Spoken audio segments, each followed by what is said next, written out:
My name is Miriam Goldstein. I am 92 years old, and this violin is the last piece of my childhood that still exists. I was born in Warsaw, Poland in 1932. I was a little girl who loved to play in the streets, who danced when it rained, who believed the world was good.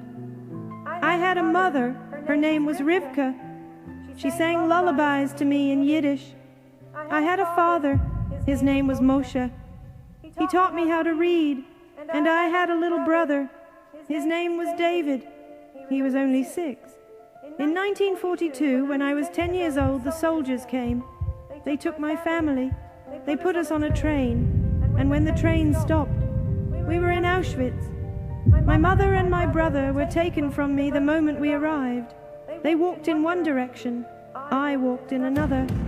I never saw them again. I was alone, a little girl surrounded by death. And then they found out I could play the violin. The Nazis made me play for them. They would gather in their uniforms, laughing, drinking, and they would tell me, "Play something beautiful." And so I played. I played while men, women, and children walked past me to their deaths. I played while the smoke rose into the sky.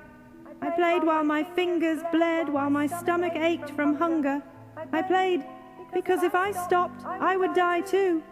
For many years after the war, I could not touch this violin. The sound of it haunted me. I would wake up at night and still hear the notes I played as people screamed. It was not music to me. It was a ghost. But then, one day, my granddaughter found it in the attic. She brought it to me and said, "Bubby, play for me." And I realized this violin was never meant to belong to evil men. Music does not belong to those who destroy. It belongs to those who remember, to those who love, to those who survive. So tonight, I do not play because I am forced to. I do not play for men who drank and laughed while my people suffered. I play for my mother, who sang to me. I play for my father, who taught me how to read. I play for my brother, who never had the chance to grow up. I play so that they are never forgotten. Good luck.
you.